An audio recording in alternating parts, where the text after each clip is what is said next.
தேவன் உலகத்தையும் அதிலுள்ள வானம், பூமி, கனி விருட்சங்கள், சமுத்திரத்தின் ஜீவராசிகள் எல்லாவற்றையும் படைத்தார்.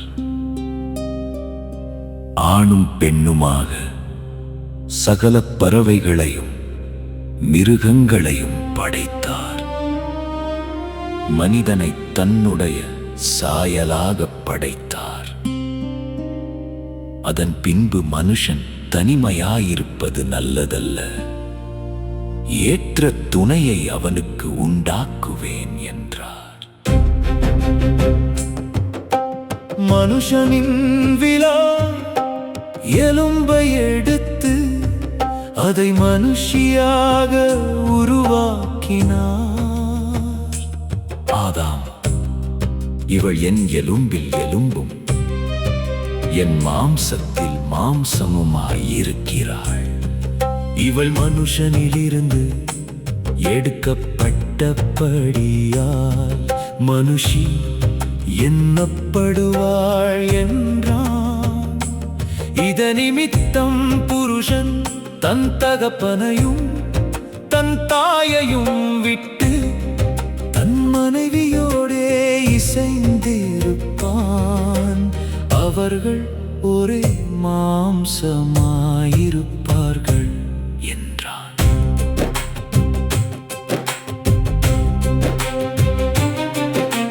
தேவனின் படைப்பில் வானத்தில் உள்ள கோள்கள் கூட ஒவ்வொன்றுக்கும் ஒரு பாதையை கர்த்தர் உண்டு பண்ணி இருக்கிறார். ஒன்றின் பாதையில் ஒன்று குறுக்கிடாது. மின்னல்களுக்கும் ஒரு பாதையுண்டு. சூரியனுக்கும் சந்திரனுக்கும் நட்சத்திரங்களுக்கும் தனித்தனி பாதையுண்டு. மனிதன் மட்டுமே குடும்பமாக வாழ விழைகிறான். புருஷன் தன் மனைவிக்காக செய்ய வேண்டிய மிக பெரிய தியாகமாக இதை சொல்லலாம். அவள் தன் உடல், பொருளாவி அனைத்தையும் தந்து அவனுக்காகவும் தன் குழந்தைகளுக்காகவும் வாழும் போது புருஷனும் அப்படியே இருக்க கடனாளியாயிருக்கிறான். எலும்பும் மாம்சமும் புருஷனும் மனைவியும் ஒரே சரீரம். அவர்கள் ஒரே எலும்பும் மாம்சமுமானவர்கள். பிரித்து பார்க்க முடியாதவர்கள் கணவனும் மனைவியும். எந்த காரணத்தை கொண்டும் பிரிவினைக்கு இடம் கொடுக்காமல் இருக்க வேண்டும்.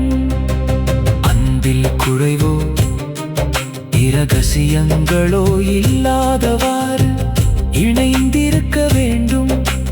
பிரிவினை உண்டாக்க வந்தேன் என்று கர்த்தராகிய இயேசு கிறிஸ்து கூறியது மகனுக்கும் தகப்பனுக்கும், மகளுக்கும் தாய்க்கும், மருமகளுக்கும் மாமிக்கும் பிரிவினையுண்டாகும் என்று வேதம் கூறுகிறது.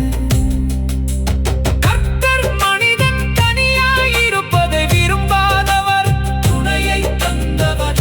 சண்டை சச்சரவு இல்லாமல் சமாதானமாக வாழவே இந்த ஒழுங்கை வைத்திருக்கலாம். தகப்பனையும் தாயையும் கனம் பண்ணுவாயாக.